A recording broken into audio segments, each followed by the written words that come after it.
जय गुरुदेव नाम किसका, प्रभु का पावन नाम, कलयुग का जागृत नाम, समय का जगाया नाम। यह नाम नहीं इंसान का, ये काम नहीं इंसान का। जय गुरुदेव।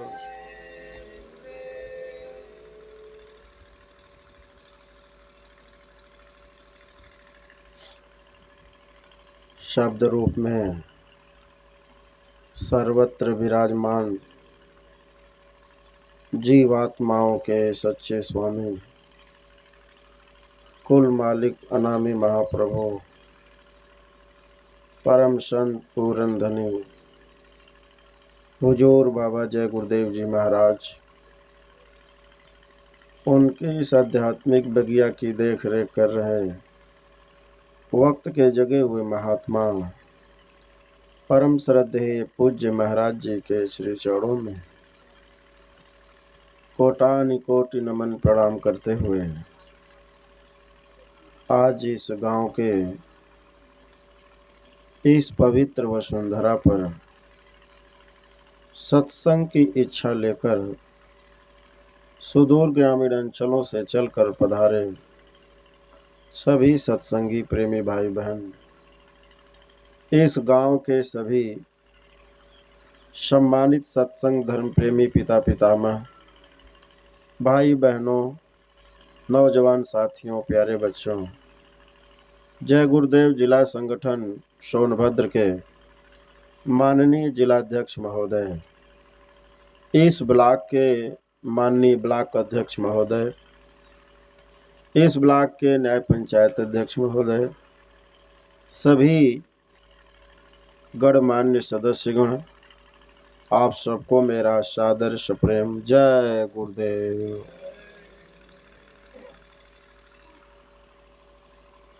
प्रेमी भाई बहनों, ये हम लोगों का परम सौभाग्य है, ये हमको आपको महापुरुषों के वचन वाणियों को सुनने का अवसर प्राप्त हो रहा है। यह मानव जीवन है, बहुत ही अनमोल है। इसमें जो हम लोग श्वास ले रहे हैं, यह श्वास भी बड़ी कीमती है। जो श्वास हम लोग लेते हैं और छोड़ते हैं, यह हम सभी लोगों को गिन करके मिली हुई है। जब ये श्वासों का भंडार खत्म हो जाएगा तो हम लोगों को इस मकान से बाहर निकाल दिया जाएगा। प्रेमी भाई बहन, इसके बाद हम लोगों को यहाँ से चलना पड़ेगा, निकलना पड़ेगा। आप रोओगे फिर भी वो छोड़ेंगे नहीं, आपके घर के लोग रोएंगे फिर भी कोई छोड़ेगा नहीं आपको। ये समय सबके जीवन में आएगा।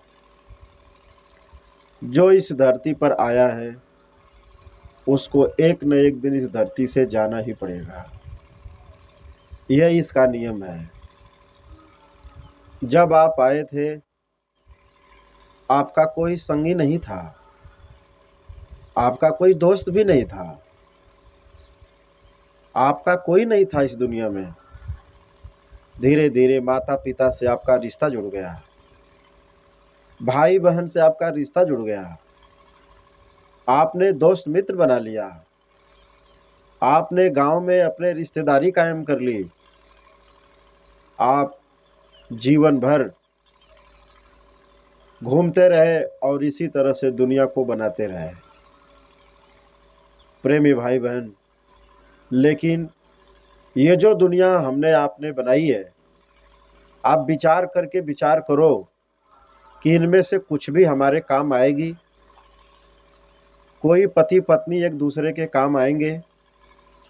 ये आल औलाद जो हमने आपने बनाए हैं, ये हमारे काम आएंगे? नहीं आएंगे। एक दिन सबको छोड़ करके जाना है। प्रेमी भाई बहन, तो आखिर हम सभी लोग यहाँ क्या करने आए हैं? अपनी आंखों से जो सब कुछ देख रहे हैं, ये क्या है और ये देश किसका है? तो प्रेमी भाई बहन, महात्मा जब मानव जीवन में मिलते हैं तब बताते हैं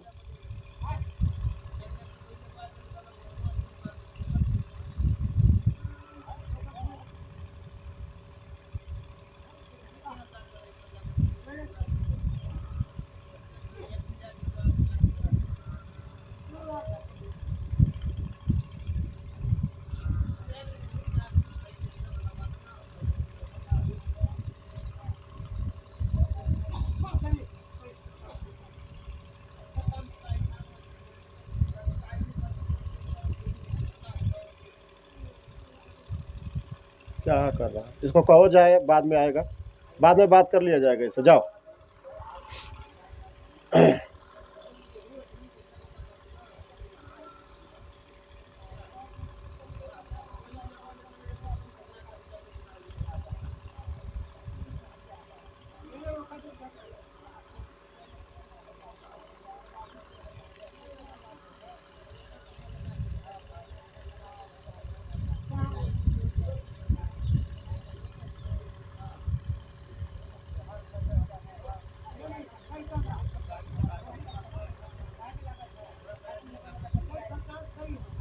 चलो बैठो, बैठो बाबू, तुम भी आओ। कहाँ जा रहे हो? तुम भी बैठ के सुन लो। आओ आओ, तुम्हारे भी काम की चीज़ है। तुम क्या सोच रहे हो कि यहीं रहोगे? अरे तुम भी तो जाओगे। जा, इसका मोटरसाइकिल ठेल के आगे पीछे बढ़वा दो, चला जाएगा कहीं। चलो बैठ के सुनो आप लोग। देखो प्रेमी भाई बहन, महात्मा जब मानव जीवन में मिलते हैं तो हमको आपको यही बताते हैं, आप यहाँ कुछ भी जोड़ लो, कुछ भी इकट्ठा कर लो। अरे जाओ भाई, तुम क्यों डिस्टर्ब किए हो?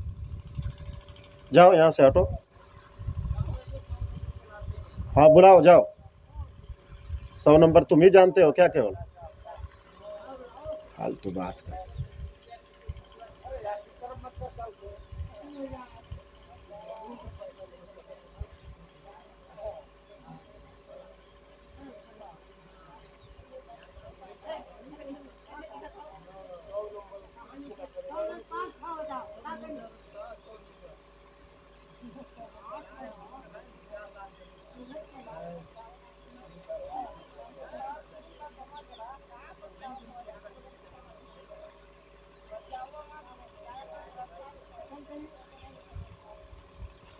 इसको हटा दो तो भैया कम से कम।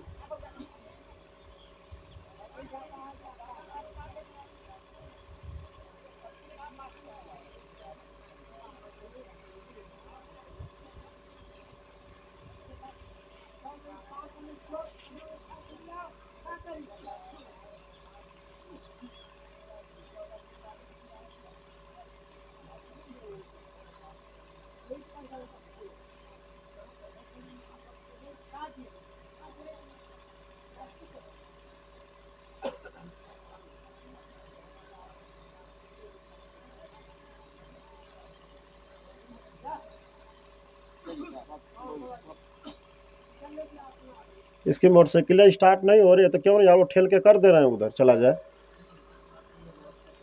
हुँ?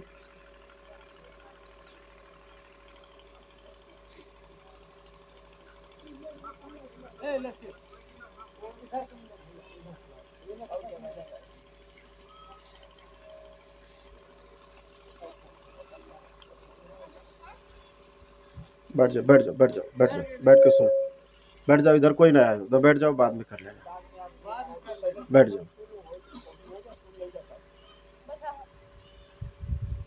बैठ जाओ।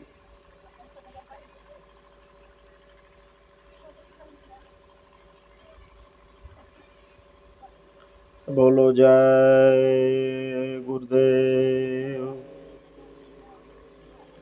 जय गुरुदेव। देखो प्रेमी भाई बहन, जब मानव जीवन में महात्मा मिलते हैं, कोई संत फकीर मिल जाते हैं, तो वो हमको आपको चेताते और बताते हैं, समझाते हैं।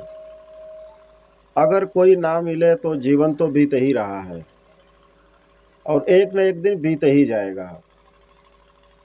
प्रेमी भाई बहन, हम लोग जब से पैदा हुए हैं, श्वास ले रहे हैं और छोड़ रहे हैं, ले रहे हैं और छोड़ रहे हैं। तो ठीक इसी प्रकार से है जैसे कोई तालाब है और तालाब में पानी भरा हो। अगर उसमें आप एक सुराख कर देंगे तो धीरे धीरे धीरे धीरे पानी निकलता जाएगा और एक दिन तालाब खाली हो जाएगा। उसी तरीके से महात्माओं ने बताया है कि यह मानव जीवन है, इसमें श्वासों की पूंजी आपको मिली हुई है। अगर सांस को बंद कर दिया जाए तो हम बचेंगे नहीं, हम लोग मर जाएंगे। सांस का लेना बड़ा जरूरी है, लेकिन जितनी श्वास हमको आपको मिली हुई है उससे ज़्यादा हम नहीं ले सकते हैं, कोई नहीं ले सकता है।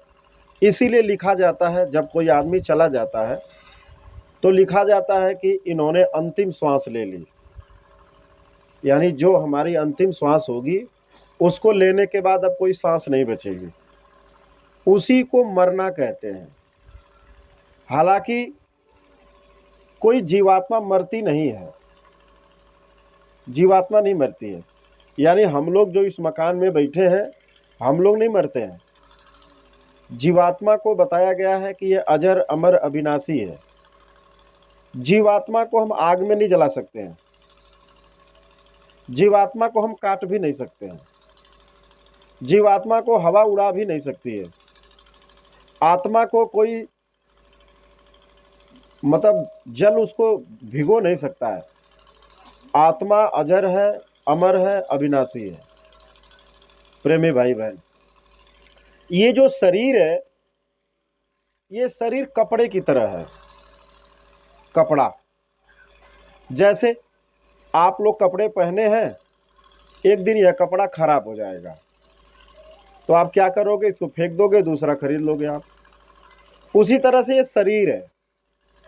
ये देखो, ये पीपल है, इसमें भी वही जीवात्मा है जो इस शरीर में बैठी हुई है। चींटी है, इसमें भी वही जीवात्मा है जो इसमें बैठी हुई है। आज इस खोल को पहन के बैठी है तो आदमी कहा जा रहा है। यही जीवात्मा निकाल करके कुत्ते में, बिल्ली में, कौवे में, भेड़ बकरी में बंद कर दोगे, वो कह जाएगा, उसका वही नाम पड़ जाएगा। यानी जो कपड़ा आप धारण करेंगे उसी कपड़े में आपका नाम पड़ जाएगा। ये हिंदू धर्म के पवित्र ग्रंथों में इसका उल्लेख मिलता है। अगर आप ग्रंथों का अध्ययन करेंगे तो उसमें लिखा हुआ है कि जीवात्मा अपने कपड़ों को बदलती रहती है। ये कपड़ा उसको कौन देता है और कैसे मिलता है, इसका भेद कोई महात्मा देते हैं। इसीलिए महात्माओं के शरण में जाना चाहिए। भगवान राम भी महात्माओं के शरण में ही गए थे, तभी वो भगवान कहलाए। यानी संतों महात्माओं के शरण में, सदगुरु के शरण में जो कोई जीव जाता है, पापी से पापी भी जीव जब जाता है तो वह पावन बन जाता है। प्रेमी भाई बहनों, जो जिसको हम लोग भगवान के रूप में जानते हैं, यानी श्री रामचंद्र जी को, वे भी मनुष्य शरीर में इस धरती पर आए थे तो वो अपने गुरु के पास गए। गुरु विश्वामित्र, उनको लेकर के आश्रम में गए। इसी तरह से जंगल था, जैसे आपका जंगल है, उसी तरह से आश्रम बना था। उसी आश्रम में भगवान राम पढ़ाई लिखाई किए, अपने गुरु आदेश को माने। जब गुरु आदेश में रहे तो वही गुरु उनका प्रचार कराए कि ये भगवान है। गुरु ही प्रचार करवाएंगे, आपके कहने से कोई नहीं मानेगा। जैसे कोई आप ही में से कोई खड़ा हो जाए, कहे मैं भगवान हूँ, मैं भगवान हूँ, मैं भगवान हूँ, कोई मानेगा? जब गुरु कह देंगे तो दुनिया मान जाएगी। तो भगवान राम भी जब आए, जब तक अयोध्या में रहे, कोई उनको भगवान नहीं माना। सब लोग कहते रहे ये लड़के हैं, दशरथ के लड़के हैं, कौशल्या के लड़के हैं, थोड़ा तीर धनुष चलाना जान गए हैं, चलो ये बात है। उनको कोई भगवान नहीं माना, उनके माँ बाप भी नहीं माने।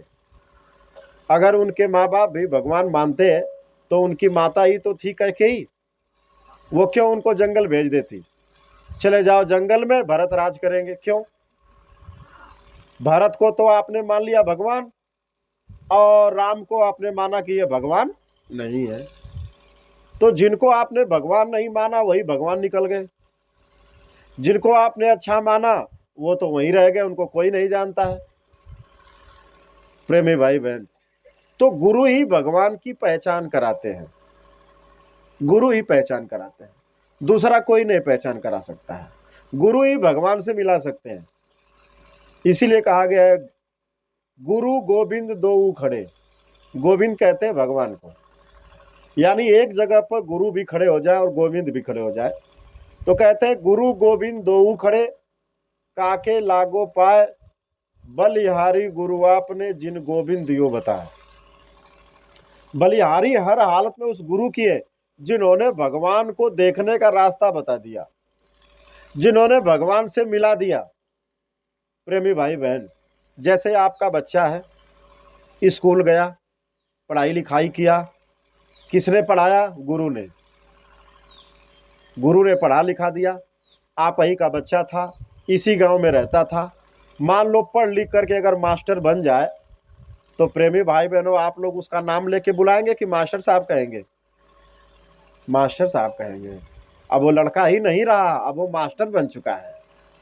प्रेमी भाई बहन, उसको मास्टर किसने बनाया? गुरु ने। आपने नहीं बनाया, आपने तो पैदा किया और स्कूल भेज दिया, बस आपने पैदा किया, स्कूल भेज दिया, वहां गुरु लोग बैठे हैं, अब वो लोग अपने समान बना दिए, जैसा वो लोग थे वैसा ही आपके बच्चे को बना दिए। अब आपका बच्चा भी गुरु बन गया, अब वो भी लोगों को गुरु बना रहा है। यानी कहने का मतलब प्रेमी भाई बहनों, कोई भी ज्ञान कब होता है?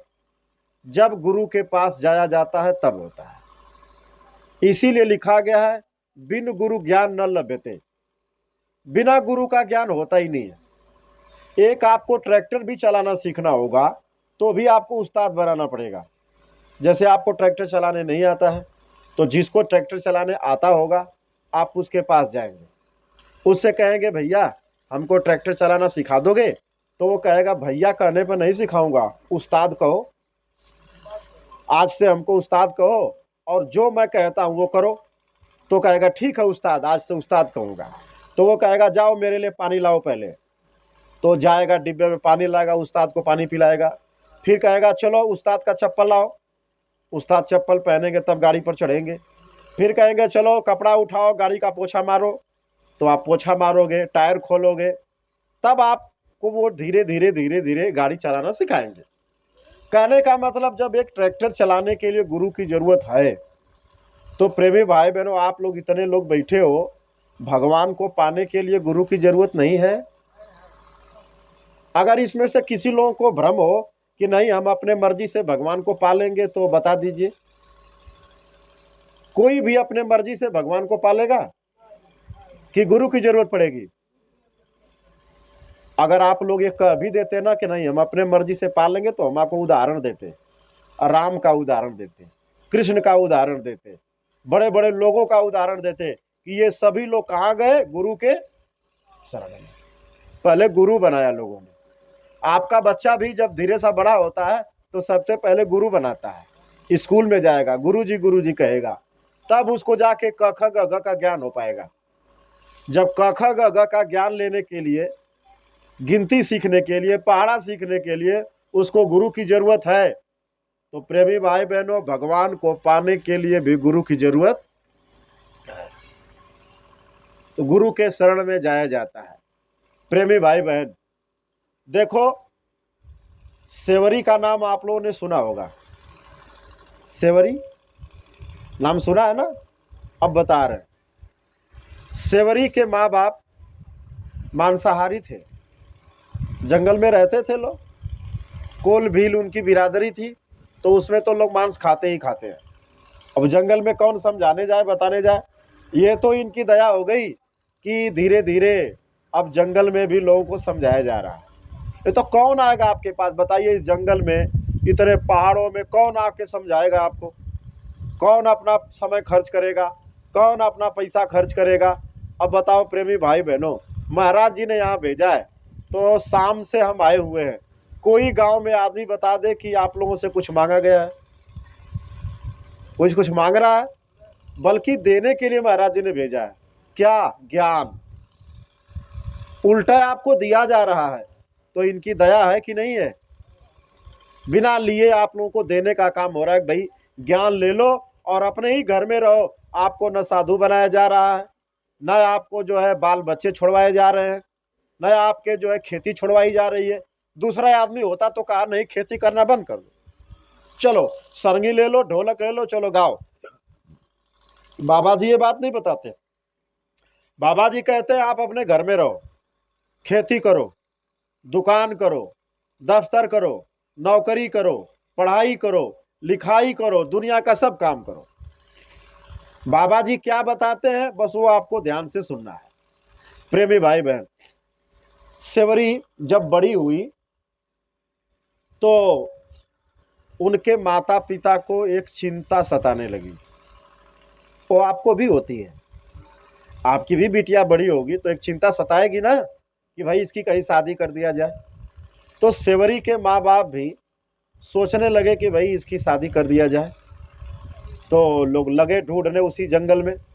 ढूंढते ढूंढते ढूंढते एक जंगली लड़का मिल गया। तो भाई जंगल में जंगली लड़का मिलेगा तो शराब पिएगा, शराब पी के बोलेगा अनाप शनाप। वो तो मांस मछली खाएगा, उसको कहाँ ज्ञान है कि शराब नहीं पिया जाता है, मांस नहीं खाया जाता है, तो वो तो ऐसे ही बोलेगा। मिल गया लड़का तो उसकी शादी पक्की हो गई। पक्की हो गई शादी। तो जब शादी पक्की हो गई, शादी के कुछ दिन रह गए तो तैयारी होने लगी। तो जैसे आपका इस तरह से जंगल है और पहाड़ है, वैसे उनका भी घर था। तो जब शादी के कुछ दिन रह गए तो रिश्तेदार आने लगते हैं ना, आप लोगों के घर में भी होता होगा। 2-4 दिन रह जाएगा तो रिश्तेदार आने लगेंगे बिना बुलाए। बुआ आ जाएगी, बहन आ जाएगी, सब भीड़ भाड़ होना शुरू हो जाता है। उनके भी घर लोग आने लगे। तो एक दिन सेवरी अपने सखियों के साथ घर के बाहर टहल रही थी। तो देखी कि बकरी बधी है, मुर्गा बधा है, सूअर बधा है, सब जानवर मारे दिखाई दे रहे हैं। तो सेवरी ने पूछा अपनी सहेलियों से, ये बताओ कि ये जानवर क्यों इस तरह बधे हैं मेरे दरवाजे के सामने? तो सहेलियों ने कहा तुमको नहीं पता है? कहा नहीं। अरे ये नहीं पता है कि तुम्हारी शादी होने वाली है? कहा ये तो पता है कि हमारी शादी होने वाली है, लेकिन मेरे शादी से इन जानवरों का क्या लेना देना है? भाई शादी मेरी है तो इसमें जानवर क्या होगा? तो सेवरी के जो सहेलियां थी उन सबों ने कहा ये तुम्हारे पिता खरीद के लाए हैं। कहा ये क्या करेंगे, ये शादी में इन पशुओं और जानवरों का क्या काम है? कहा जिस दिन तुम्हारी बारात आएगी उसी दिन ये सब काटे जाएंगे, और तुम्हारे बारात में जितने बाराती आएंगे सब खाएंगे। सेवरी ने जब ये बात सुना तो सेवरी सोचने लगी, मेरे खुशी के लिए, मेरी खुशी के लिए, थोड़े दिन की खुशी है, अरे एक आधा घंटा तो खुशी रहती है, फिर तो झाड़ू पोछा करना है। एक आधे घंटा खुशी रहती है बस, जब तक बाजा बजता है तब तक खुशी है, फिर तो दुनिया का बाजा बजने लगेगा सुबह होते ही। चलो चलो अब ये काम करो, वो काम करो, ये काम करो, कितना देर तक बैठ के रहोगे? सेवरी सोचने लगी कि मेरे शादी के वजह से इतने जानवर रोएंगे, क्या करेंगे? अब जितने जानवर काटे जाएंगे वो रोएंगे कि नहीं रोएंगे? चिल्लाएंगे कि नहीं चिल्लाएंगे? अरे आप अपनी भाषा में रो तो अपनी भाषा में रोएंगे, भाई भाषा ही तो है। जैसे आप कुछ और भाषा बोलते हो, दिल्ली चले जाओगे कुछ और बोलेंगे लोग, नेपाल चले जाओगे कुछ बोलेंगे लोग, इंग्लैंड चले जाओगे कुछ बोलेंगे। अब इंग्लैंड वालों की भाषा आपको थोड़ा समझ में आएगी, क्या आएगी? और आपकी भाषा इंग्लैंड वाले नहीं समझेंगे। उसी तरह से पशुओं की भाषा आप नहीं समझते हो और आपकी भाषा पशु नहीं समझते। इशारे से काम होता रहता है। जैसे गाय खड़ी हो गई तो आप सोचते हो कि पानी मांग रही है, दे देते हो। उसी तरह से आप कुछ करते हो तो उसी तरह से पशु समझ जाते हैं। ये किसी तरह से लोग समझ रहे हैं एक दूसरे को, प्रेमी भाई बहन। तो उसने सोचा कि मेरे खुशी की वजह से इतने लोगों की जान चली जाएगी। बस रात भर में पता नहीं उसके मन में क्या हुआ, बैराग लग गया। उसने कहा मैं शादी नहीं करूंगी, अगर शादी करूंगी तो इतने जानवरों की हत्या होगी, और नहीं करती हूं तो इतने जानवर बच जाएंगे। बस उसने फैसला कर लिया और अपने पिता से कह दिया कि अब मैं शादी नहीं करूं। बड़ा लोगों ने समझाया, वो घर छोड़ के भाग गई। भागी तो महात्माओं के आश्रम में जाने लगी, क्योंकि जंगल में महात्मा रहते थे, उसी में अपना साधना करते थे। तो सेवरी पहुंच गई एक आश्रम में, तो वहाँ एक ऋषि थे, वो तप कर रहे थे। तो वहाँ पे गई, कही ऋषिवर मैं आपके आश्रम में आई हूँ।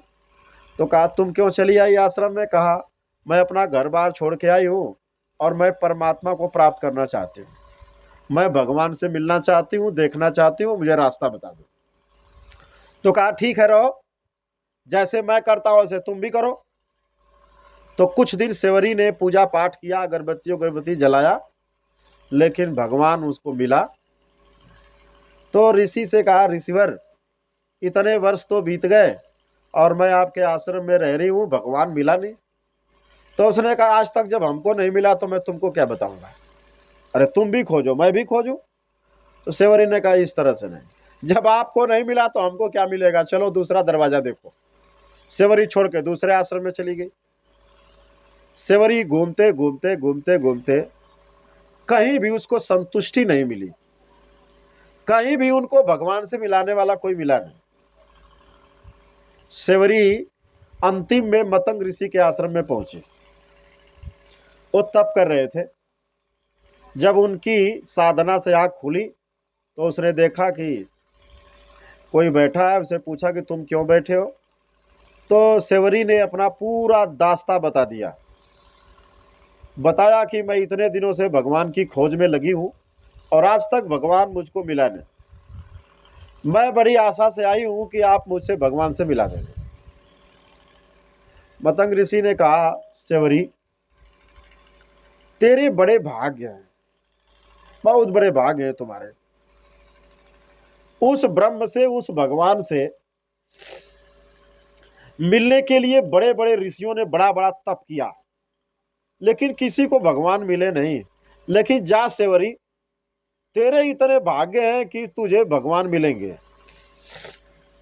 लेकिन ये काम करना सेवरी, मेरा तो समय पूरा हो रहा है, मैं बूढ़ा हो गया हूं, अब तो मैं जा रहा हूं।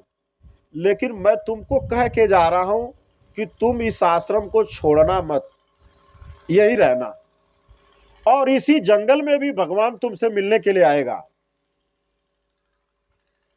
बात समझ में आ रही है आप लोगों को ना? सेवरी के गुरुजी कह रहे हैं, यानी सेवरी किसकी बात मानी? गुरु की। किसकी बात मानी? गुरु की बात मानी। गुरु ने क्या कहा? सेवरी ये आश्रम छोड़ना मत, इसी आश्रम में तुम रहना, और एक दिन वो ब्रह्म, वो भगवान तुमसे मिलने के लिए यहीं आएंगे। सेवरी ने अपने गुरु पर विश्वास कर लिया। क्या कर लिया? विश्वास।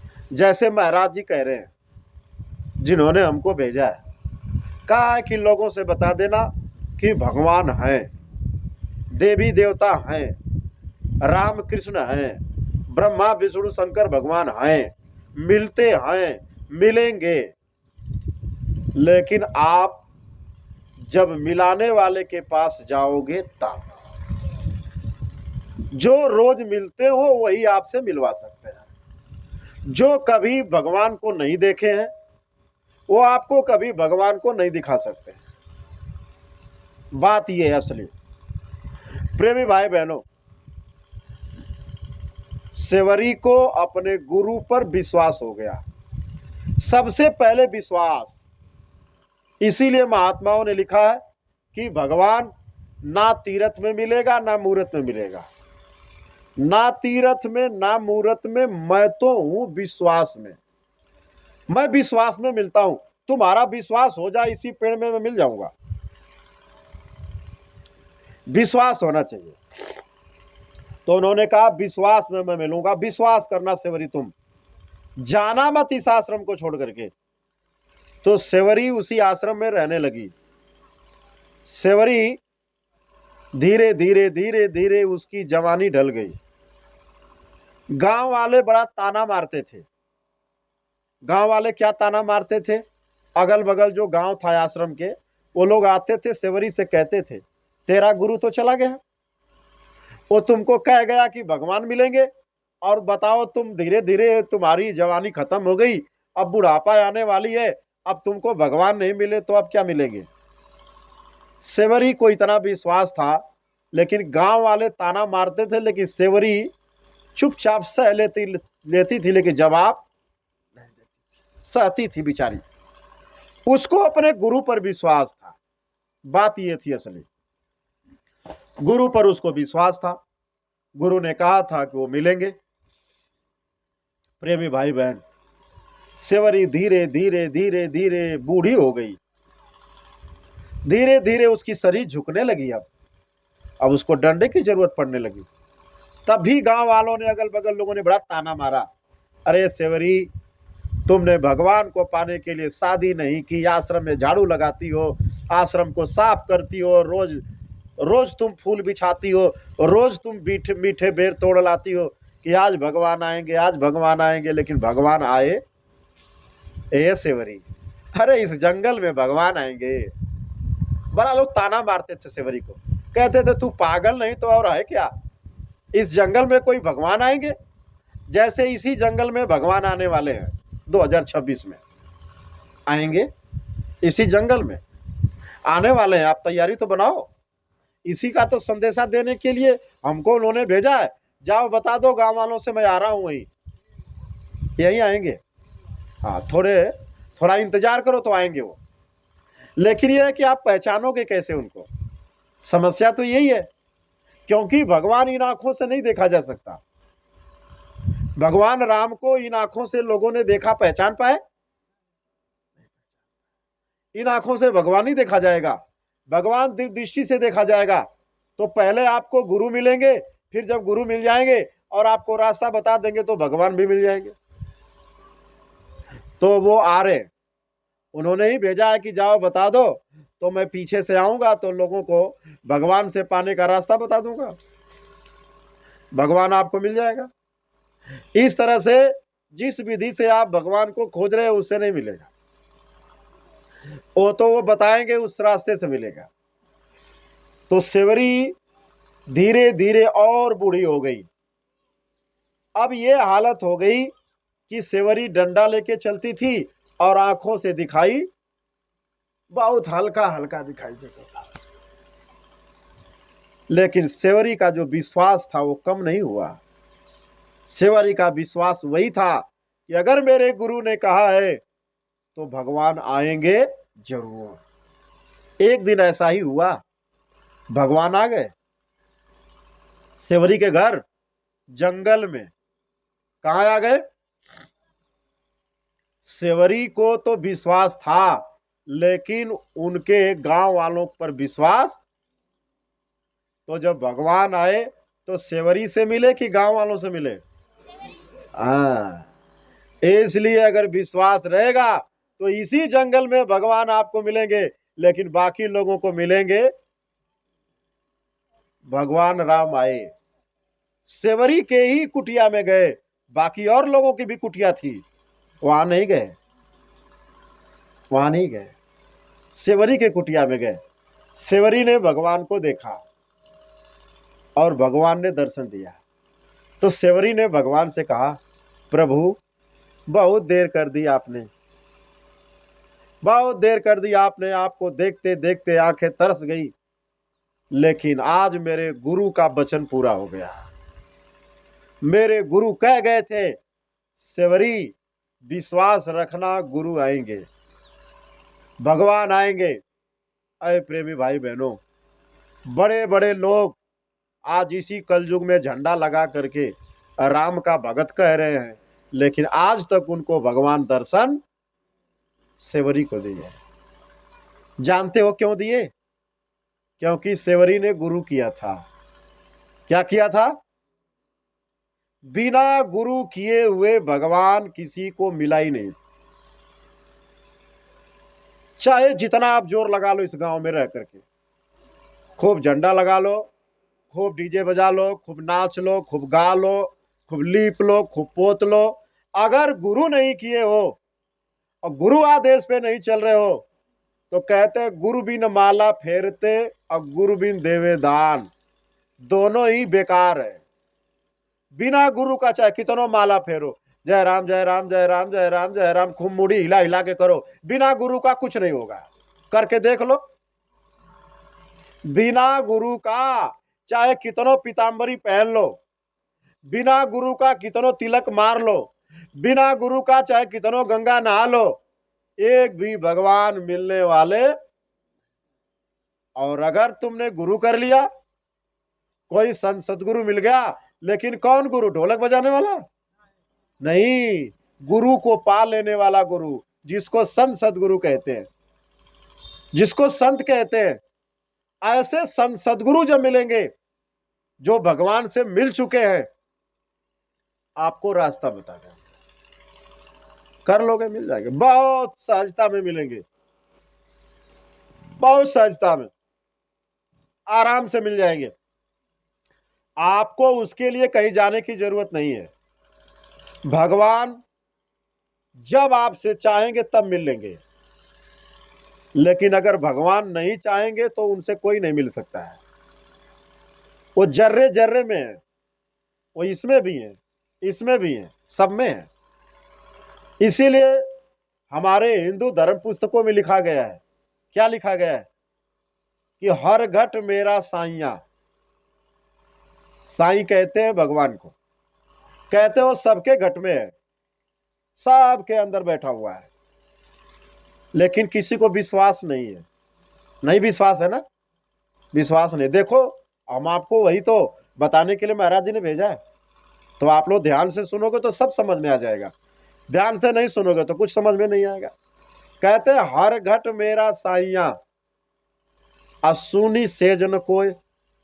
भगवान कह रहे हैं कि मैं सब में हूं, कोई ऐसा नहीं है जिसके अंदर मैं नहीं हूं।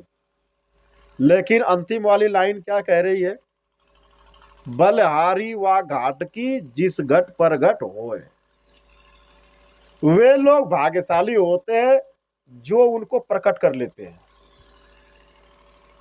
है तो उसी में, उसको प्रकट करना आपको आना चाहिए। जैसे मेहंदी, मेहंदी देखे हैं आप लोग? उसका पौधा होता है, नहीं देखे हैं?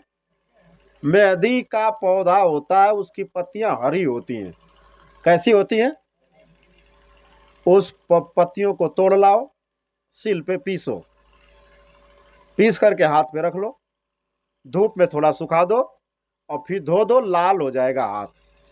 कैसा हो जाएगा? तो यानी मेहंदी के पत्तों में क्या छुपा है? लाल। क्या छुपा है? लेकिन ऐसे दिखाई नहीं देगा। दिखाई देगा? पत्ती को देखोगे लाल दिखाई देगा, लेकिन लाल उसके अंदर है। उसी तरह से इधर देखो, भगवान इसी के अंदर है, लेकिन दिखाई नहीं देगा।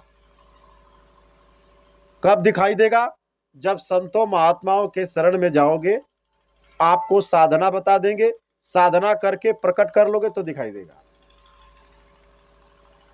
जैसे किताब मास्टर बनने की, डॉक्टर बनने की, इंजीनियर बनने की किताब बाजार में बिकती है, बिकती है ना? तो उस किताब को आप लाओगे, घर में रख दोगे, मास्टर बन जाओगे, डॉक्टर बन जाओगे, इंजीनियर बनोगे। कब बनोगे? जब उस किताब को गुरु पढ़ाएंगे, और गुरु जी जब पढ़ाएंगे उसको पढ़ोगे, परीक्षा पास करोगे, तब बनोगे। उसी तरह से जब आपको गुरु मिलेंगे, है तो ये मनुष्य शरीर, भगवान इसी में मिलेंगे, लेकिन आपके चाहने से नहीं मिलेंगे। आप सोचो कि हम भगवान को इसी शरीर में पालेंगे तो नहीं मिलेंगे, आप पहले गुरु के पास जाओगे और इसी शरीर में गुरु आपको भगवान से मिलने का रास्ता बता देंगे।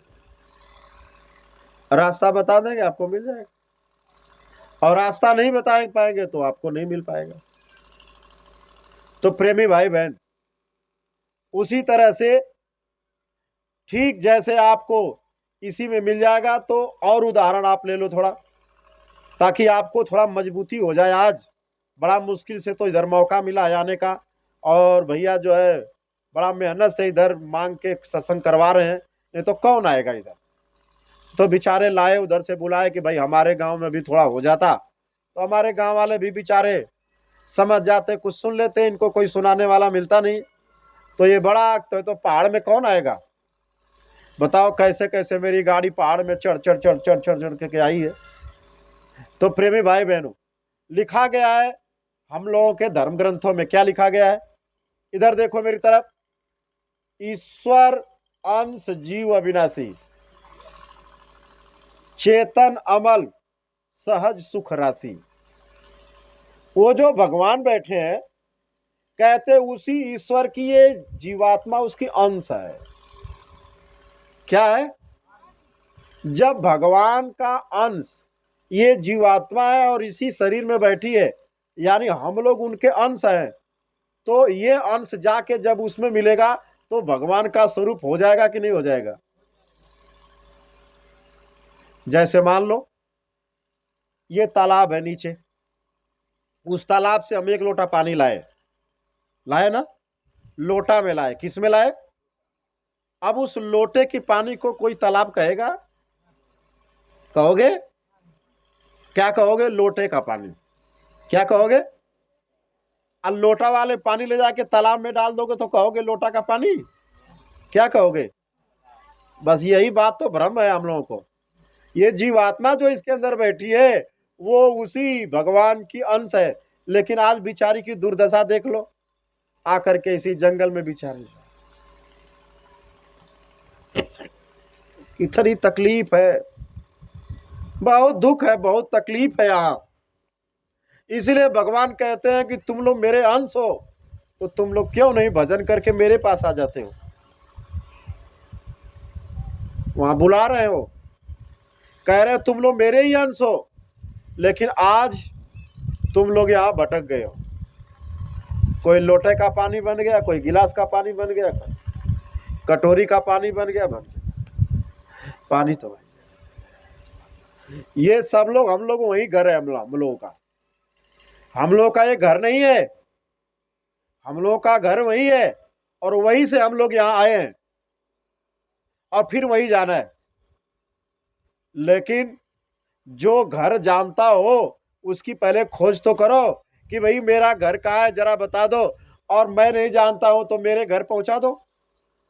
जैसे आपका घर का बच्चा कोई भटक जाए और अपना गांव भूल जाए, तो जब गांव भूल जाएगा तो कोई आदमी अगर देखेगा तो पहचान लेगा, रे तुम इधर कहाँ घूम रहे हो, तुम तो मेरे गांव के हो। तो कहेगा हाँ लेकिन मैं भूल गया हूँ, मैं बहुत दिनों से भटक रहा हूँ, कोई मिला ही नहीं, कहा आप चलो मैं दे पहुंचा देता हूँ तुम्हारे घर। वो लाया और आपके माँ बाप से मिलवा दिया। उसी तरह से हम लोग यहाँ आए हैं और भूल गए, अपने घर अपने वतन को भूल गए, किसी को याद नहीं है। देखो हम लोग बैठे हैं, आप लोग बैठे हो, अपना घर याद है किसी को?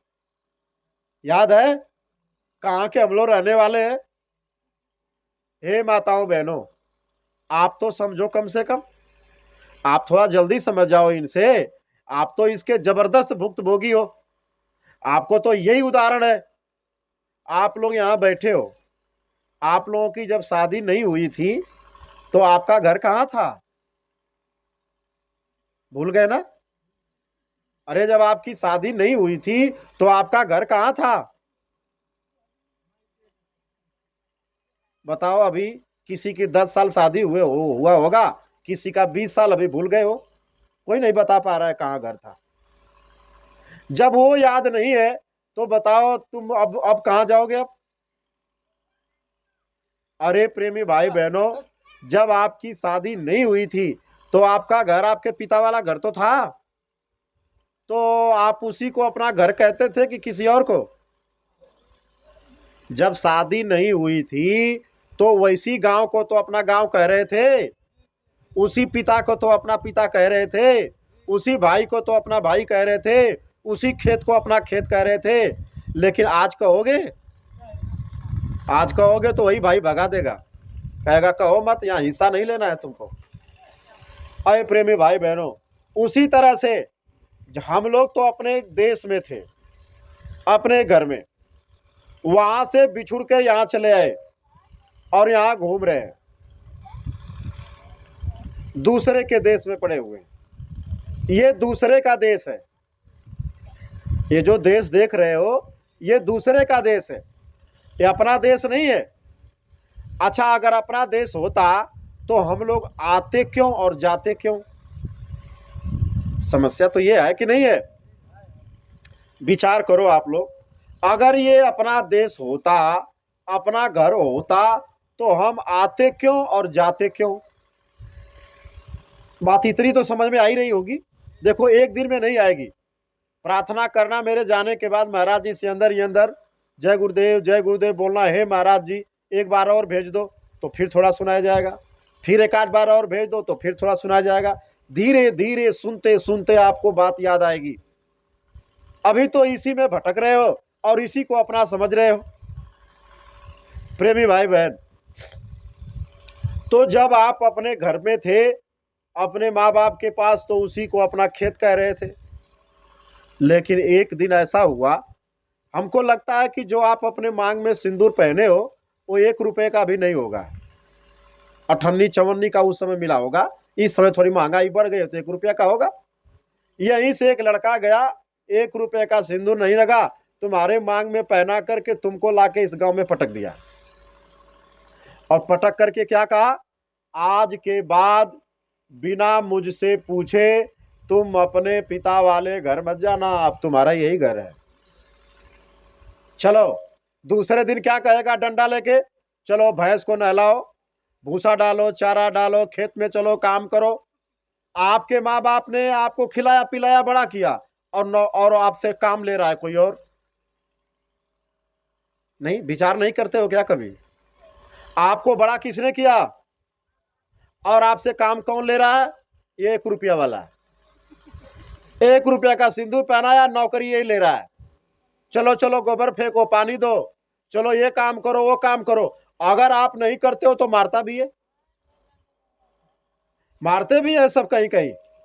वैसे तो हमारे गुरु महाराज ने मना किया है, हमारे गुरु महाराज ने मना किया, मत मारना इनको, ये देवी हैं। क्या है? ये देवी हैं, इन पे हाथ मत उठाना। मारना तो बहुत दूर की बात है, इन पर हाथ मत उठाना। क्यों? क्योंकि इन्होंने ही राम को पैदा किया है, इन्होंने ही कृष्ण को पैदा किया है, इन्होंने ईसा मूसा मोहम्मद को पैदा किया है। ये देवी है, देवी। क्या है? इन पर हाथ मत उठाना, इनको मारना मत। कौन कहते हैं? हमारे गुरु महाराज। जब आप सत्संग सुनने आओगे तो हमारे गुरु महाराज ये सब सिखाएंगे आपको, हमारे महाराज जी सब सिखाएंगे आपको। आप इनको मत मारना, आप इनकी इज्जत करना। जब आप इनकी इज्जत करोगे तो ये आपके घर को स्वर्ग बना देंगी। क्या बना देंगी?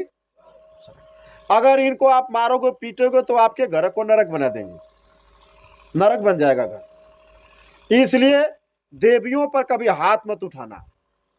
अरे ठीक है, कुछ गलती हो जाती है तो प्रेम से भी तो कह सकते हो, अरे ये भी तो इंसान है, कि तुम इतनी आताताई क्यों हो जाते हो?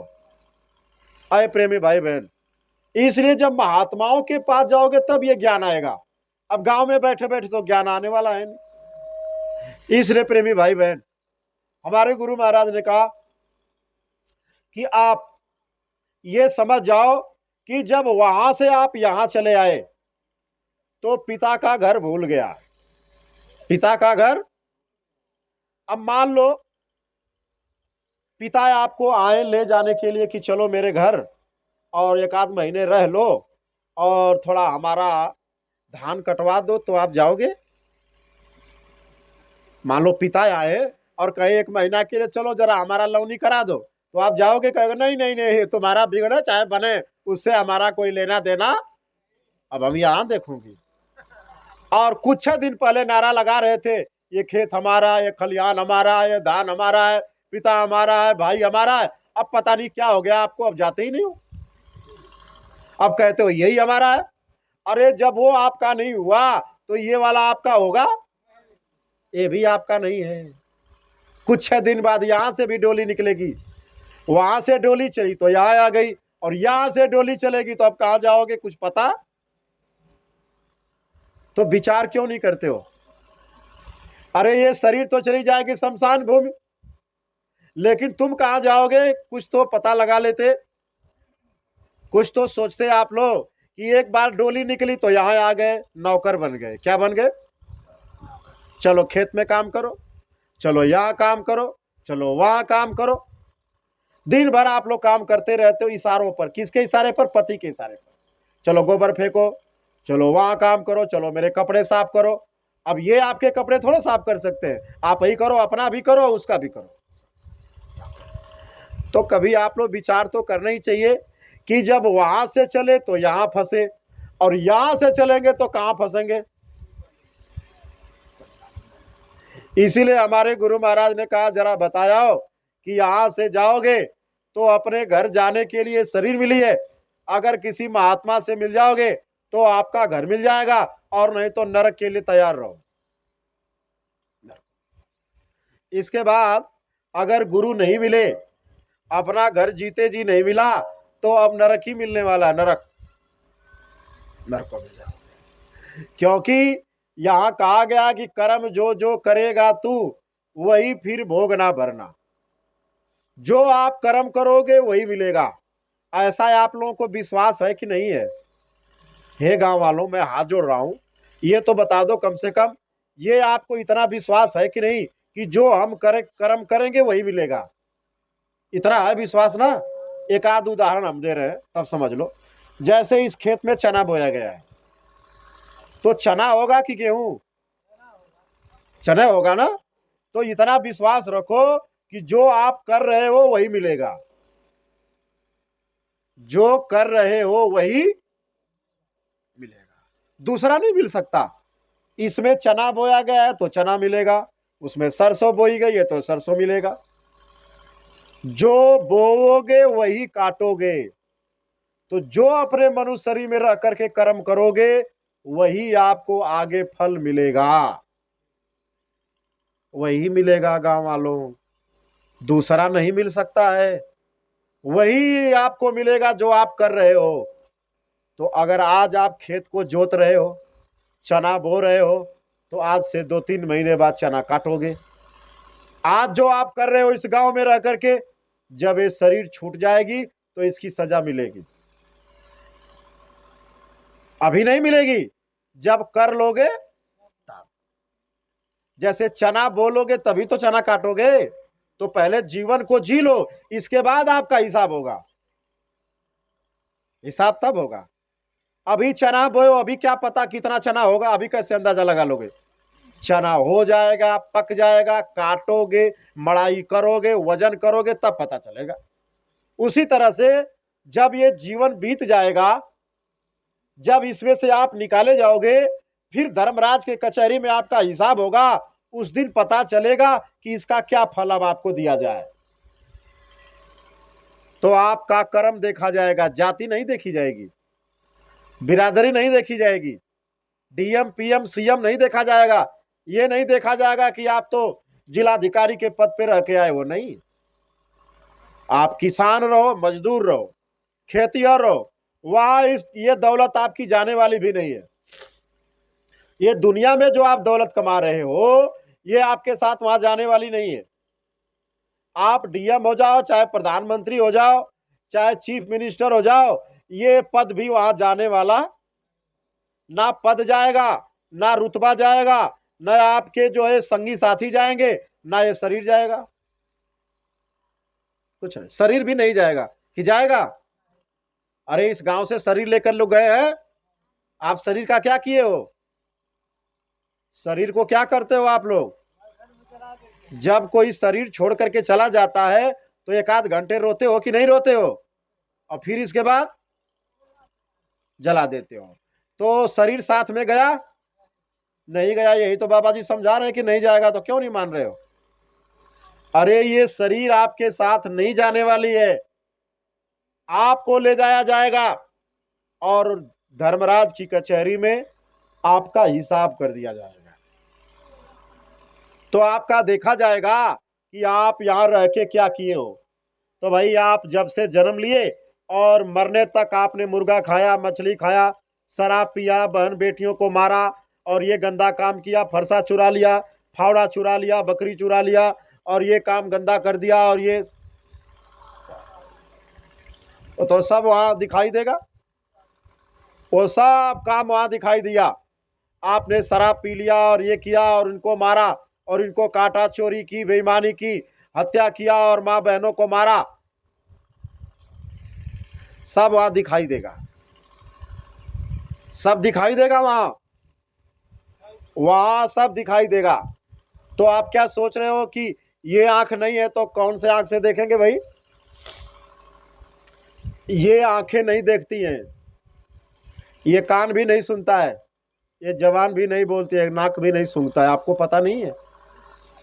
इस शरीर के अंदर जीवात्मा बैठी है, यानी हम लोग बैठे हैं, उसी जीवात्मा के अंदर एक आंख है, एक कान है, एक नाक।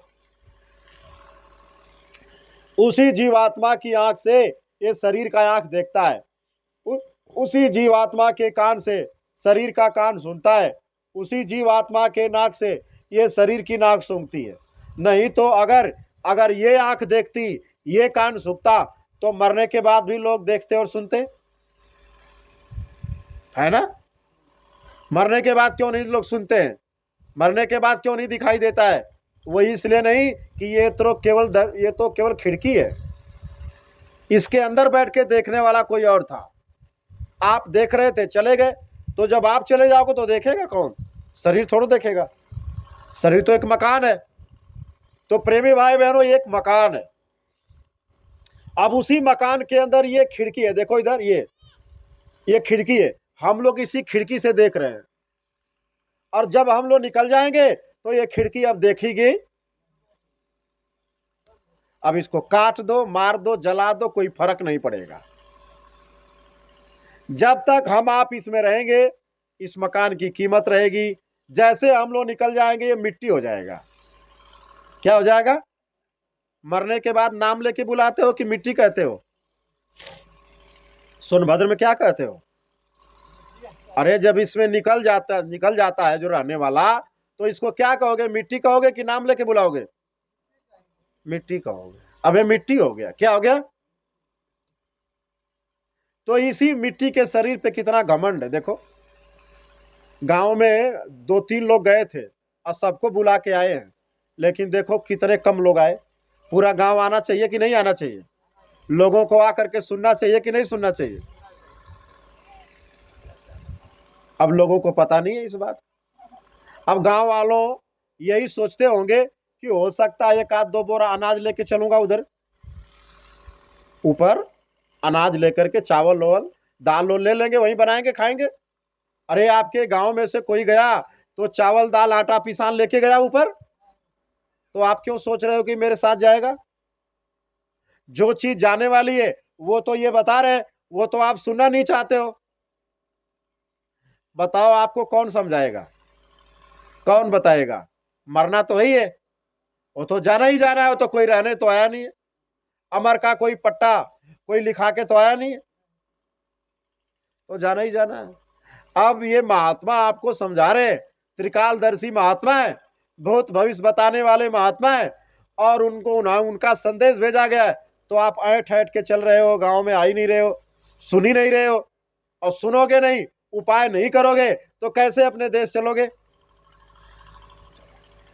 तो प्रेमी भाई बहनों, हमारे गुरु महाराज ने कहा यह देश आपका नहीं, आपका नहीं, यहां से चलना पड़ेगा। तो ये गांवपुर के लोग, जब आप इस शरीर से निकाले जाओगे तो गांवपुर के लोग 1-8 घंटा रोएंगे। हो सकता है सोनभद्र में 2-4 घंटा रोया जाता हो, 1-8 घंटा से ज्यादा कोई रोएगा नहीं। मान लो 2 दिन 1 दिन लोग रोएंगे, फिर इसके बाद पूड़ी की तैयारी करेंगे। चलो पूड़ी खाया जाए, पूड़ी खाया जाए, हलवा खाया जाए। मर गए, उसको ले जाके नरकों में पीटा जा रहा है और आप यहाँ बैठ के पूरी खा रहे हो। उसको नरकों में पीटा जा रहा है, उसको जलाया जा रहा है, उसकी कर्मों की सजा मिल गई और आप यहाँ पूरी खा रहे हो। आपको विश्वास नहीं है? अरे प्रेमी भाई बहनों, जिस प्रकार से यहाँ जेल है, जिस प्रकार से यहाँ पुलिस है, ऊपर भी है। आसमान से ऊपर इधर देखो, ऊपर आसमान दिखाई दे रहा, इसके ऊपर भी लोग बने हुए हैं। इन आंखों से नहीं दिखाई देगा। जब ये आपको बता देंगे, दिव्य दृष्टि खुल जाएगी, जीवात्मा के कान खुल जाएंगे, जीवात्मा की नाक खुल जाएगी, जीवात्मा के आंख खुल जाएंगे, तो यही से बैठे बैठे आप स्वर्ग और वैकुंठ को देखोगे, राम और कृष्ण को देखोगे और देवी देवताओं को देखोगे। वो सब आप देख सकते हो। लेकिन अभी तो आंख बंद है, कान भी बंद है और नाक बंद है, तो आपको ना कुछ दिखाई दे रहा है ना कुछ सुनाई दे रहा। तो कोई महात्मा मिल जाएंगे तो बता देंगे, तो काम हो जाएगा। इसलिए प्रेमी भाई बहन, जब आप चलोगे वहां, तो जैसे यहाँ पे पुलिस है, यहाँ के पुलिस को उत्तर प्रदेश पुलिस कहते हैं। क्या कहते हैं? और जरा इधर चले जाओगे झारखंड में तो कौन सी पुलिस? झारखंड पुलिस। जरा इधर चले आओगे तो छत्तीसगढ़ पुलिस। जरा इधर चले जाओगे तो मध्य प्रदेश पुलिस। सारे राज्य का अलग अलग पुलिस है कि नहीं? वहां थाना भी बना हुआ है, हवालात भी बना है, जेल भी बना है कि नहीं बना है? तो जब यहाँ जेल बना है तो वहां भी जेल बना है। वहां यहाँ आपको जेल क्यों होगी? यहाँ के नियम का उल्लंघन करोगे तब। उसको कहते हैं इंडियन कॉन्स्टिट्यूशन, मतलब भारतीय संविधान। भारतीय संविधान का उल्लंघन करोगे तो आपको यहाँ सजा पाने का प्रावधान है। और जब भगवान के नियम का उल्लंघन करोगे तो भगवान के यहाँ भी सजा पाने का प्रावधान है। जैसे मान लो आपने किसी व्यक्ति को मार दिया, इसकी भारतीय संविधान में सजा है। आप किसी को मार दोगे तो आपके ऊपर 302 का मुकदमा लगेगा। लगेगा कि नहीं लगेगा? पुलिस आएगी। जैसे यहाँ एक भाई साहब कह रहे थे हम 100 नंबर पे फोन करके बुला देंगे, यहाँ आए थे। अब इनको लगता है कि 100 नंबर इनके जेब में है। अरे तुम्हारी 100 नंबर तो ऊपर खड़ी है, घबराओ मत, ऊपर है।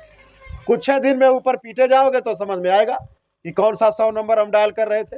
ये कोई हल्के फुल्के महात्मा है? अरे ये इनको बड़ा छोटा समझ रहे हो आप। ये अनामी महापुरुष है, अनामी महापुरुष। आप नहीं जानते हो इनको। जिस दिन साधना करोगे तब इनके अंतर में इनका रूप देखोगे, तब पता चलेगा कितने बड़े महात्मा हैं। अभी आपको बात समझ में नहीं आ रही है, लेकिन कल फिर रोगे तो समझ में आएगी। तो जब आपको वहां ले जाया जाएगा, वहां तो वहां आपके कर्म देखे जाएंगे। कर्मों के अनुसार वहां आपको सजा दी जाएगी। जब भगवान के बनाए गए नियम का उल्लंघन करोगे तो भगवान सजा देंगे। लेकिन अगर भारत में रह करके, अपने इस देश में रह करके अगर भारतीय संविधान का उल्लंघन करोगे तो यहां भी सजा मिलेगी। जैसे आपने किसी व्यक्ति को मार दिया, मर गया, तो अब आपके ऊपर FIR होगा। FIR ये इंग्लिश शब्द है, हिंदी में कहते हैं फर्स्ट इंफॉर्मेशन रिपोर्ट, यानी प्राथमिक सूचना। आप थाने में दोगे, वहां से पुलिस आएगी। कौन आएगी? आपको पकड़ करके ले जाएगी और जेल में बंद कर देगी। कहाँ बंद करेगी? मान लो इसी गांव का कोई भी आदमी चला गया जेल। कहाँ चला गया? तो जेल में क्या क्या होता वो आप नहीं जानते हो। जेल के अंदर जो काम कराया जाता है उसको आप नहीं जानते हो ना। सुन लो क्या कराया जाता है। जेल में आपको बैठा के नहीं खाना खिलाया जाता है। जेल में लाइन में लग करके रोटी बांटी जाती है। अब चाहे तुम्हारा पेट भरे और चाहे गिन के रोटी मिलती है। और रोटी कैसी होती है? एक रोटी में आधा जला दिया जाता है जानबूझ करके और आधा कच्चा रखा जाता है, ताकि चार रोटी मिली 4 में से आधा आधा तोड़ दोगे, जली हुई तो बन गई 2, और 2 वैसे ही कच्ची रह गई, तो इसको खा करके दुबले पतले हो जाओगे। इसके बाद और क्या होगा, सुबह शाम इतना मोटा मोटा डंडा रहता है उसी जेल में, इधर देखो इतना मोटा मोटा डंडा, उसी पर आपका कपड़ा उतरवा करके और दाएं दाएं पीटा जाता है, पानी और नमक घोल करके। नमक घोल दिया जाएगा और पानी वाला नमक उसमें डाला जाएगा, और जब पीटा जाएगा और जब नमक तो छरछराता है नमक। मान लो आपका लड़का वहां पीटा जा रहा है और आपको दिखाई दे रहा है, यहां से बोलो, कस के बोलो, दिखाई दे रहा है आपका लड़का, आपके सामने पुलिस ले गई आपके, आप थोड़ा देर तक कहे रहे सरकार छोड़ दीजिए छोड़ दीजिए, पुलिस वाले नहीं माने, ले गए जेल में बंद करके। आपके बच्चे को पीटा जा रहा, आपको दिखाई दे रहा है, वहां वो रो रहा है, आपको सुनाई दे रहा है, आप यहां बैठ के रोटी खा रहे हो और आपका बच्चा वहां डंडा खा रहा है। आप अपने बच्चे के काम आ रहे हो, बच्चा, वो बच्चे के लिए आप लोग कुछ मदद कर पाओगे? उसी तरह से यहां से जब यमराज ले जाएंगे, उत्तर प्रदेश की पुलिस को उत्तर प्रदेश पुलिस कहते हैं, लेकिन भगवान के पुलिस का नाम है यमराज। क्या नाम है? ये मैं अपने से नहीं बता रहा हूं, ये मैं कहानी सुनाने नहीं आया हूं आपको, ये बात धर्म पुस्तकों में लिखी हुई है, ये बात महात्मा बता रहे, मैं तो उनकी बातों को बताने आया हूं। भगवान के पुलिस का नाम है यमराज। क्या नाम है? यमराज आएंगे यहां।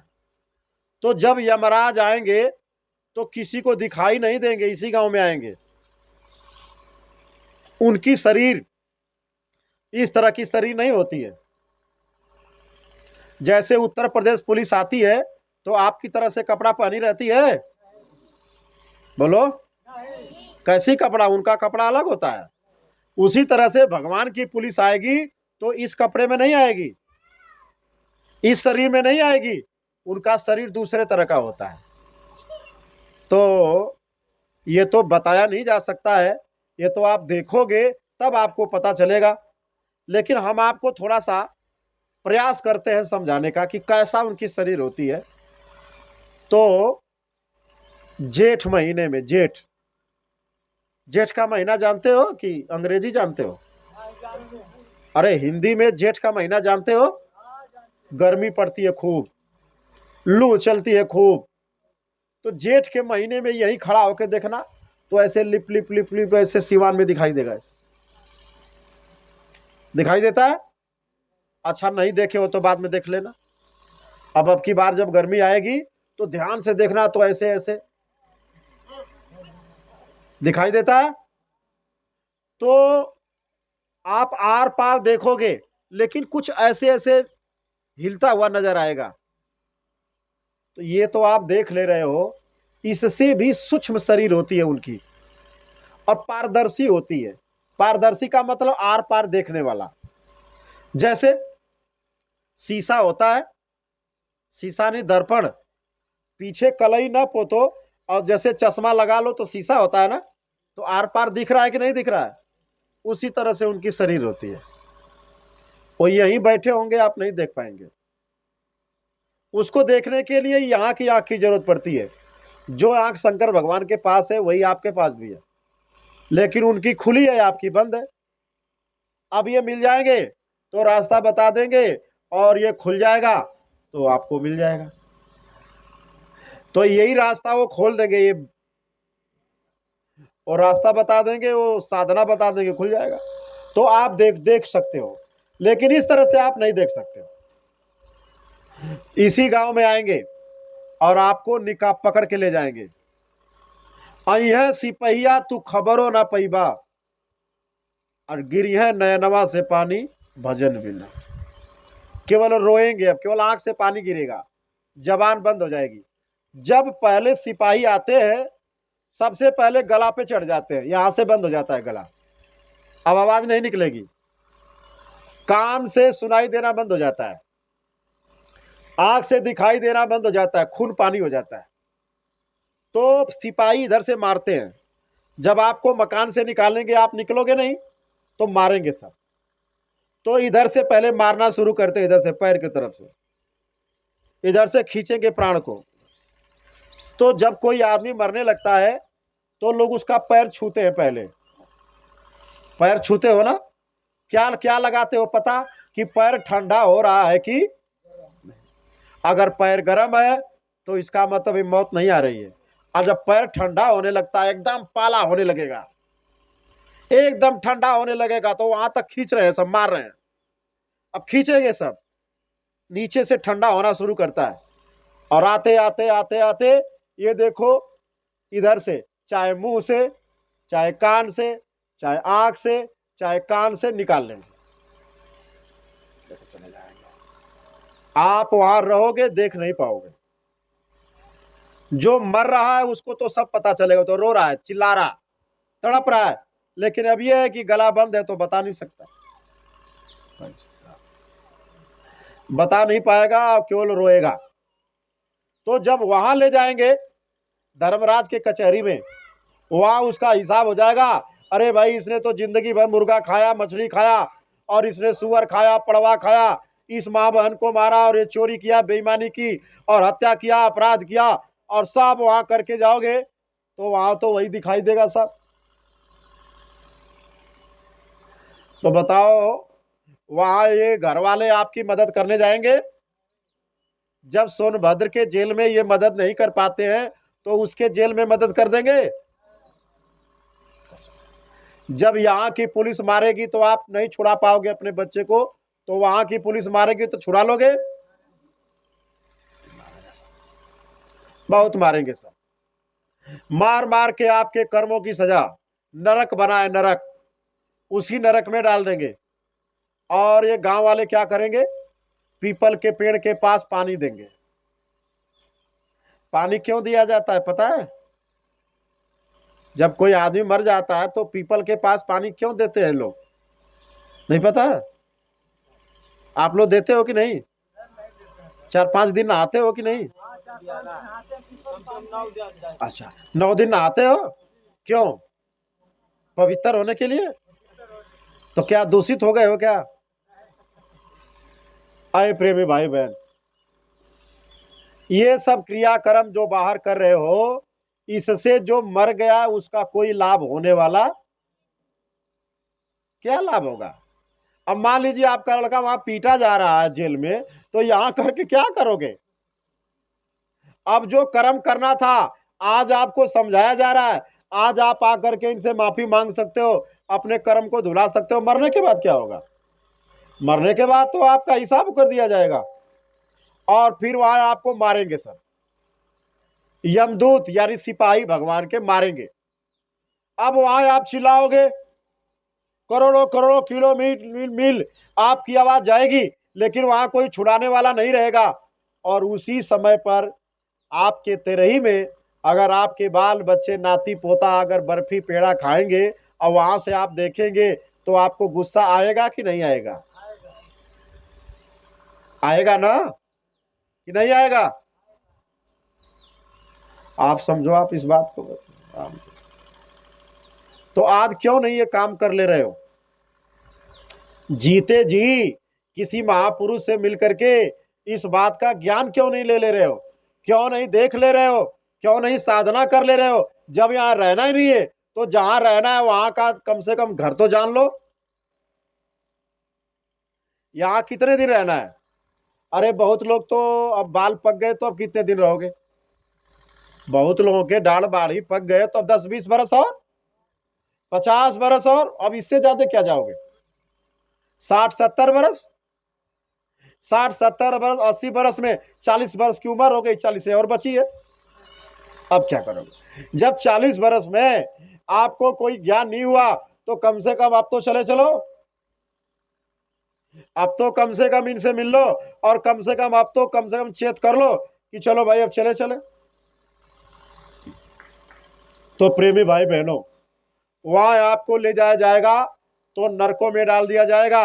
और 1-2 प्रकार के नरक नहीं है जो आप सोच रहे हो कि पट गया और पट आ गया। गरुड़ पुराण हमारे हिंदू धर्म की एक पवित्र ग्रंथ है, आप लोग खरीद लीजिएगा। हिंदी तो पढ़ना जानते हैं ना? खरीद के पढ़ लीजिएगा। एक दो प्रकार के नरक हैं तब तो छुट्टी हो जाती।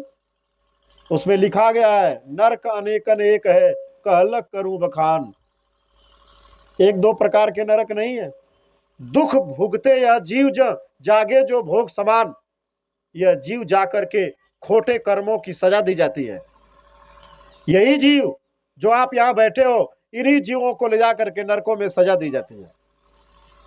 जब यहां सजा देने का प्रावधान है, यहाँ की पुलिस ले जाकर के आपको मारती है, पीटती है, गाली देती है, तो वहां की पुलिस क्या पूजा करेगी? बर्फी लड्डू खिलाएगी आपको?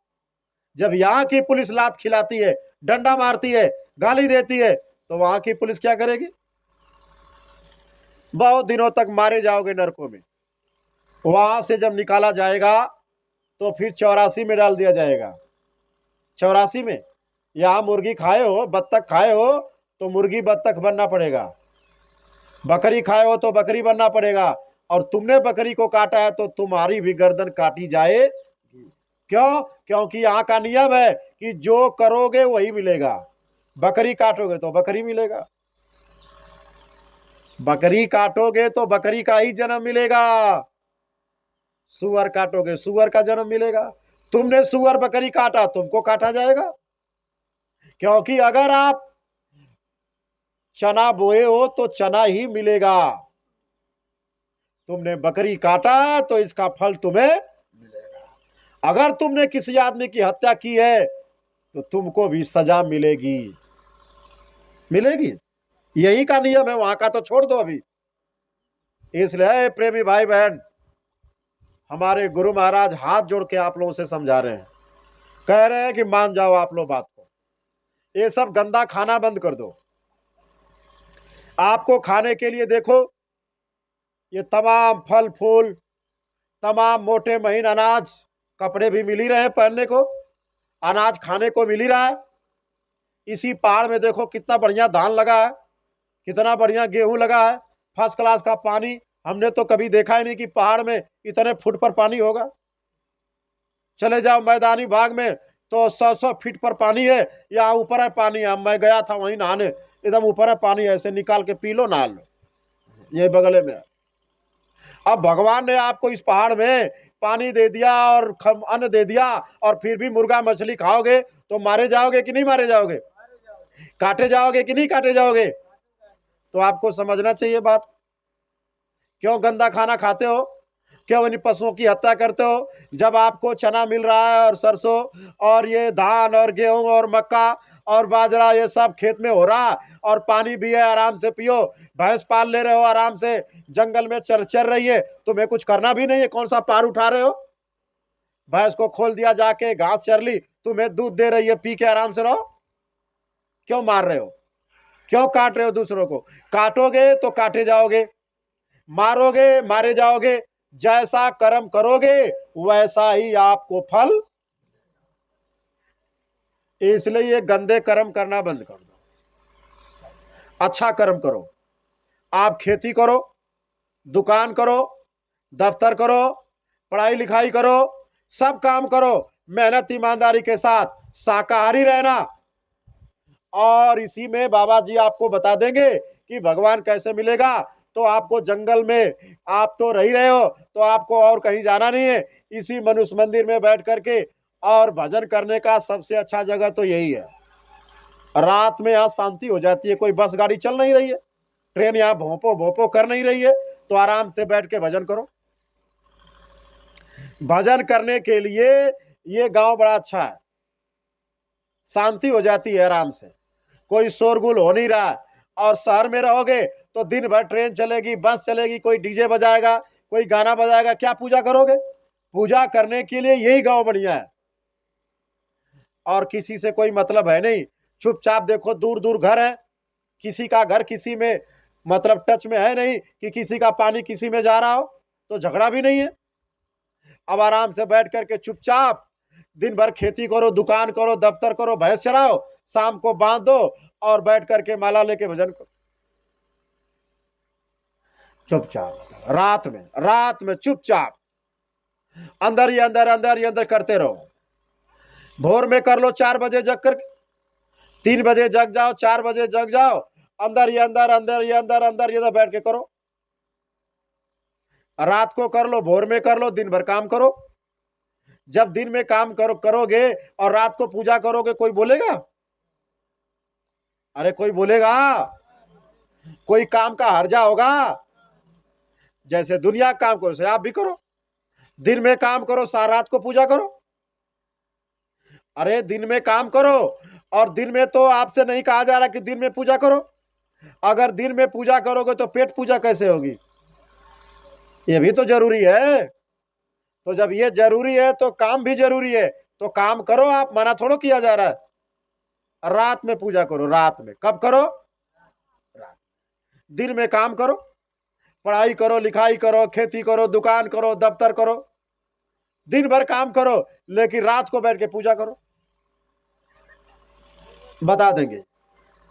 तो मैं आपको ये बताने आया हूं कि आपको पूजा कैसे करनी है और कौन विधि है, कैसे भगवान देवी दुर्गा और ये काली और बनसती और ये राम और कृष्ण और कैसे मिलेंगे, तो कैसे पूजा की जाएगी, तो इसका रास्ता ये बताएंगे।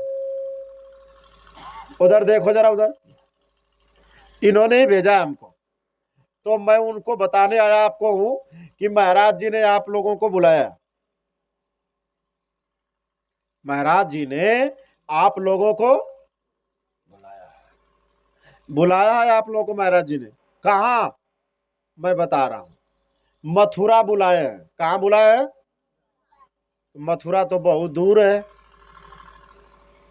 कैसे चलोगे? तो देखो ये भैया है, ये जाते हैं, और ये ब्लॉक का अध्यक्ष है आपके, खड़े हो जाए जरा देख लें आपको।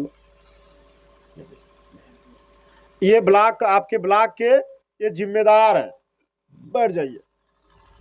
ये बस करेंगे, क्या करेंगे? तो आप लोगों को मथुरा ले जाएंगे।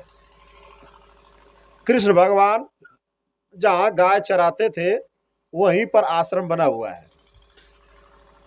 जहां कृष्ण भगवान गाय चराते थे वहीं पर आश्रम बना हुआ है, वहीं पर। और आप चलो, वहीं पर आपको महाराज जी मिलेंगे, वो वाले देखो उधर, महाराज जी वहां मिलेंगे आपको। वहां मिलेंगे तो क्या करेंगे? आपको देवी देवताओं से मिलने का, राम कृष्ण से मिलने का। और इधर देखो आप, यह जीवात्मा बैठी है, इस जीवात्मा में एक कान, एक नाक, आंख है, ये खुल जाएगी, और इन आंखों को बंद करके इस आंख से, और यहीं से बैठे बैठे और स्वर्ग और वैकुंठ को देखोगे। इसका रास्ता ये बता देंगे, बता देंगे आप। तो आप उसको ले लेना, वहीं पे सुबह शाम आपसे अभ्यास कराया जाएगा, ताकि आप याद कर लो। क्या कर लो? कैसे करना है, 5 दिन में आपको वहां रटा दिया जाएगा। आपको कैसे बैठक लगानी है, कैसे साधना करना है, कैसे भजन करना है, 5 दिन में आपको अभ्यास कराया जाएगा वहीं, सुबह शाम, सुबह शाम, सुबह शाम। तो अब गांव वाले सोच रहे हैं भाई 5 दिन वहां खाएंगे क्या? सोच रहे हो ना? हाँ, तो आपको बता दूं, वहां भोजन बनता रहता है, जब तुम्हारी भूख लगे खा लो। वहां किसी से कोई रुपया नहीं लिया जाता। सुन रहे हो गांव वाले कि नहीं सुन रहे हो? अरे वहां चलोगे तो खाने का पैसा नहीं लिया जाता, ये सारा इंतजाम महाराज जी करते हैं। कौन करते हैं? जब महाराज जी आपको बुला रहे हैं, जैसे आपका कोई रिश्तेदार अपने घर निमंत्रण पर बुलाएगा, तो आपसे खिला के पैसा लेगा क्या? लेता है कोई? वहां भी नहीं। चलो, वहीं रहो आराम से, और वही खाना खाओ, भोजन करो, और वही पका पकाया मिलेगा, पकाना नहीं है। ए गांव वालों, सुन रहे हो कि नहीं? अरे वहां रोटी बनानी नहीं पड़ेगी, बनी बनाई रोटी मिलती है। वहां खाना नहीं बनाना है तुम्हें, वहां तुम्हें पूजा करना है। क्या करना है? समय से रोटी मिल जाएगी। और देखो पीछे उधर अध्यक्ष जी बैठे हैं, वो सबसे पीछे रहते हैं उधर, यही वहां मिलेंगे आपको। बहुत बड़ा भंडारा चलाएंगे वो, वही अध्यक्ष जी उधर जो बैठे हैं। हाँ, टाट जो पहने हैं, बैठ जाओ बैठ जाओ, उधर बाद में दिखा देंगे, आगे बुला देंगे, देख लेना। यही वहां भंडारा चलाते हैं। क्या चलाते हैं? वहां भंडारा चलता रहेगा, रोटियां बनती रहेंगी, चावल बनता रहेगा, सब्जी बनती रहेगी, दाल बनती रहेगी। जब तुम्हारी इच्छा करे जाके खाओ, खाओ, सो। और सुबह शाम वहां घंटी लगेगी। क्या लगेगी? तुम्हारी कानों में आवाज जाएगी, घंटी लगेगी, तो उठ जाना तुरंत। उठ करके जहां घंटी लग रही वहीं पहुंच जाना, ये लोग ले जाएंगे। और वही आपको कैसे पूजा करना है वही आपको सिखाया जाएगा। बहुत बड़ा मैदान है, उसी मैदान में आप बैठ जाओ और वही मंच बना हुआ है, वहीं से बताया जाएगा कि आपको कैसे पूजा करनी है। समझ रहे हो कि नहीं समझ रहे हो? पूजा करना 5 दिन में सिखा दिया जाएगा। वहीं से माला खरीद लेना, और एक बार 10 रुपया का माला खरीद लोगे, फिर तुम्हें जीवन में 1 रुपया नहीं लगेगा पूजा करने के लिए, कोई खर्चा नहीं है। बस एक बार माला ले लिया तो फिर इस पूजा में कोई खर्चा। बस अब ये अंदर ये अंदर अंदर ये अंदर आ जाना अपने घर पर, दिन भर काम करना और शाम को बैठ करके फिर सुबह कर लेना, फिर काम करना, फिर शाम को कर लेना।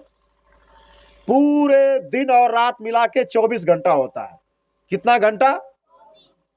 रात और दिन को जोड़ दोगे तो कितना घंटा होगा?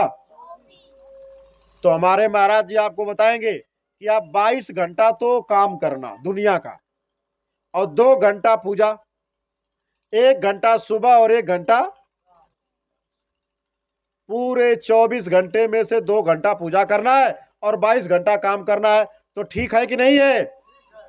कर लोगे ना? चलो आप मथुरा चलो। और गुरु पूर्णिमा के बाद, यानी जुलाई के बाद 2026 में, तो 25 चल रहा है, ये नवंबर चल रहा है, अगला महीना दिसंबर बीत जाएगा।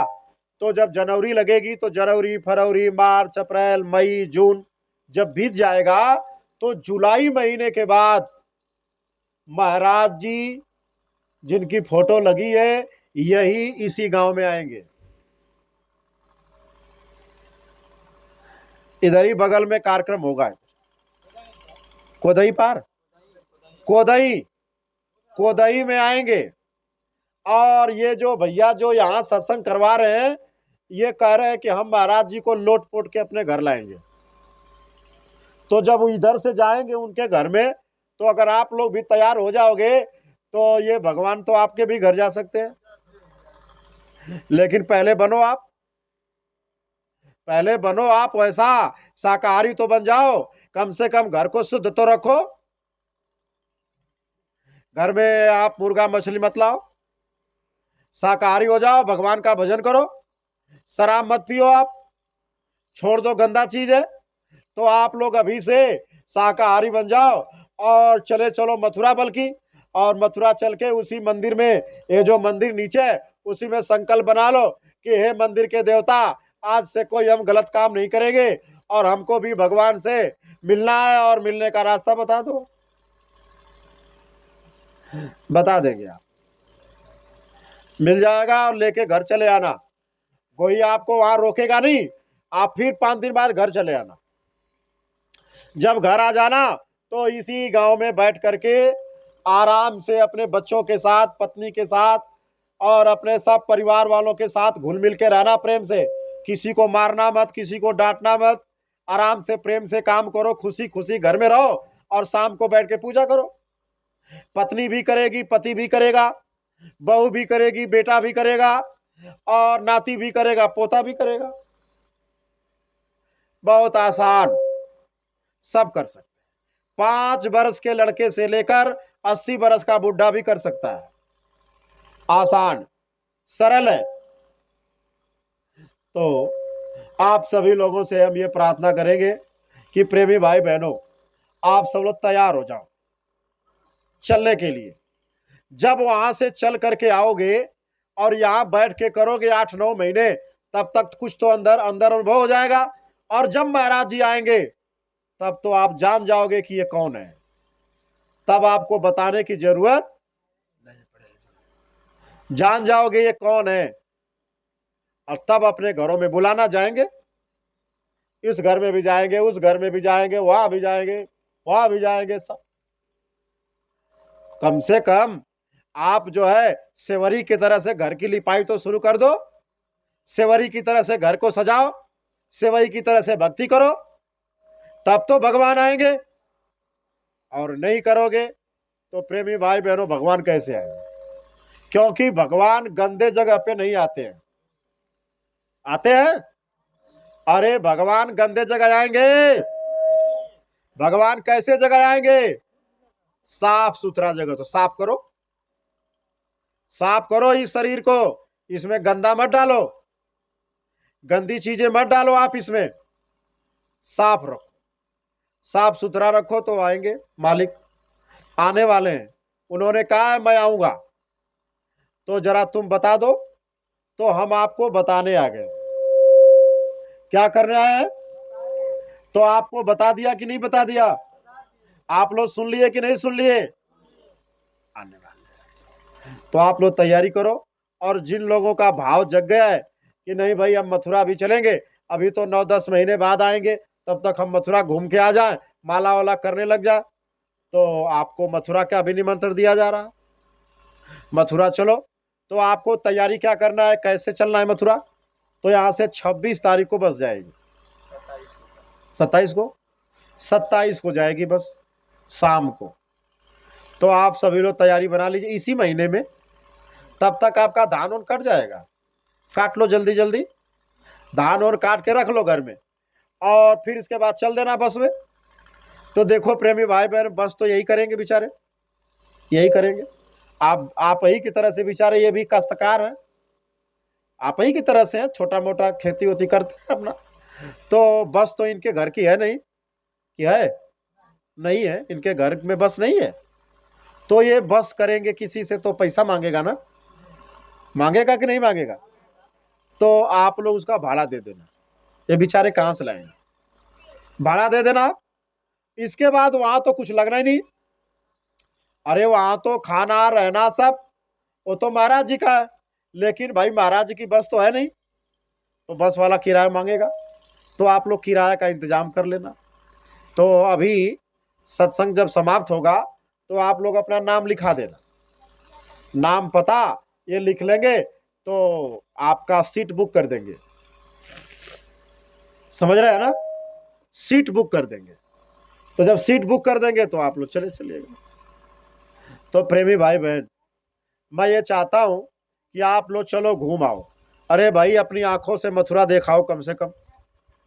आपको अवसर मिल रहा है, फिर पता नहीं मिलेगा कि नहीं मिलेगा। तो आप लोग चलो और आओ, तो तैयारी में जुट जाओ। किस में जुट जाओ?